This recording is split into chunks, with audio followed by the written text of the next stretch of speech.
Assalamualaikum warahmatullahi wabarakatuh. A'udzu billahi minasy syaithanir rajim. Bismillahirrahmanirrahim. Alhamdulillahi rabbil alamin. Wassalatu wassalamu ala asyrafil anbiya'i wal mursalin. Sayyidina wa maulana Muhammadin wa ala alihi wa sahbihi ajma'in, amma ba'd. Puji dan syukur kita panjatkan kehadirat Allah Subhanahu wa Ta'ala atas berkat limpahan rahmatnya, taufik dan hidayahnya, sehingga kita dapat bertemu kembali di dalam kesempatan ini, kesempatan yang sangat berharga ini. Salawat dan salam tak lupa kita sampaikan kepada junjungan kita Nabi besar Muhammad sallallahu alaihi wasallam, serta kepada para sahabat dan keluarga beliau, serta orang-orang yang berjuang di jalan Allah ila yaumil qiyamah. Dalam kesempatan yang sangat berharga ini, saya akan menyampaikan sebuah judul atau tema tentang Al-Quran. Sebelum kita membahas lebih jauh tentang masalah Al-Quran ini, saya akan ingin menyampaikan sebuah hadis Rasulullah sallallahu alaihi wasallam. Khairukum man ta'allama al-Qur'ana wa 'allamah. Sebaik-baik kamu adalah orang yang mengajarkan Al-Quran, orang yang belajar Al-Quran dan mengajarkannya. Jadi di sini dikatakan oleh Rasulullah Shallallahu Alaihi Wasallam, sebaik-baik orang di antara kamu adalah orang yang belajar Al-Quran dan mengajarkannya. Jadi kita jangan risih kalau ada saudara kita yang mengajar Al-Quran, yang belajar Al-Quran di TK atau TPA Al-Quran, ataupun belajar Al-Quran di rumah, di madrasah, di sekolah, ataupun di masjid, kita jangan risih. Bahwa mereka itu adalah orang yang dimuliakan oleh Allah dan Rasulullah, karena mereka adalah orang yang terbaik.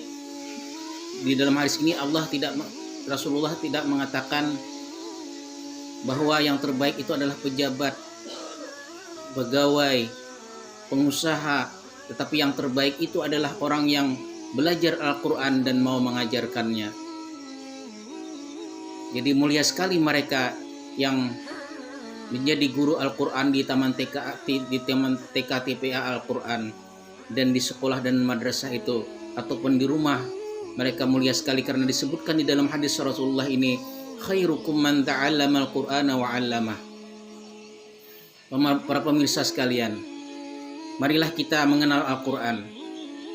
Al-Quran adalah kalamullah, perkataan Allah, sekaligus sebagai mukjizat terbesar Rasulullah Sallallahu Alaihi Wasallam yang diturunkan kepada Nabi kita Muhammad Sallallahu Alaihi Wasallam dengan perantaraan malaikat Jibril alaihi salam, yang tertulis dalam mushaf suhuf, yang membacanya sebagai ibadah, dibaca dalam salat, yang dinukil sampai kepada kita secara mutawatir ketersambungan sanad sampai kepada Rasulullah Shallallahu Alaihi Wasallam, yang dimulai dengan surah Al-Fatihah dan ditutup dengan surah An-Nas. Jumlah juz dalam Al-Quran adalah 30 juz, 114 surah dan 6.236 ayat. Ada juga yang menyebut 6.666 ayat. Al-Quran yang terpanjang adalah surah Al-Baqarah dan yang terpendek adalah surah Al-Kautsar. Al-Quran adalah kitab yang terpelihara dan terjaga sampai hari kiamat. Allah Subhanahu wa Ta'ala berfirman, Inna nahnu nazzalna al-Qur'ana wa inna lahu lahafizun. Sesungguhnya kamilah yang menurunkan Al-Quran dan kamilah yang memeliharanya.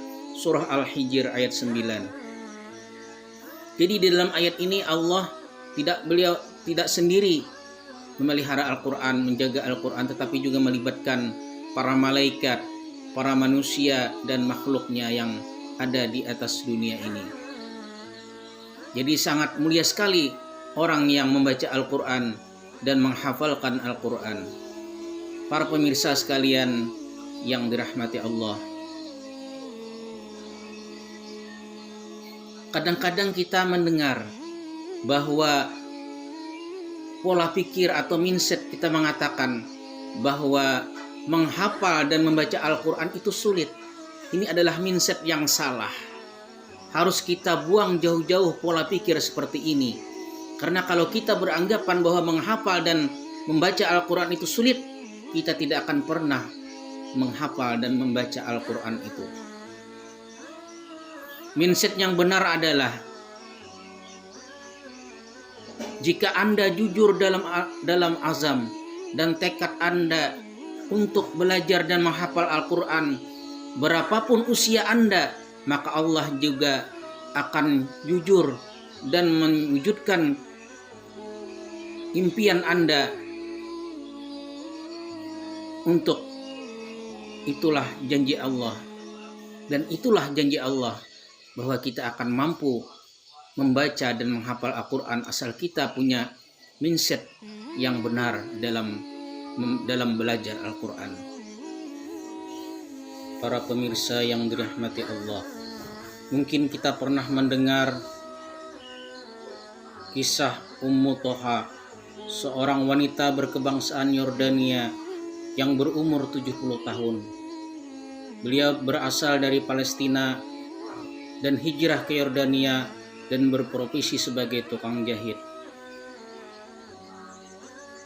Umur beliau yang 70 tahun dan buta huruf tidak menghalangi beliau untuk belajar membaca dan menghafal Al-Quran.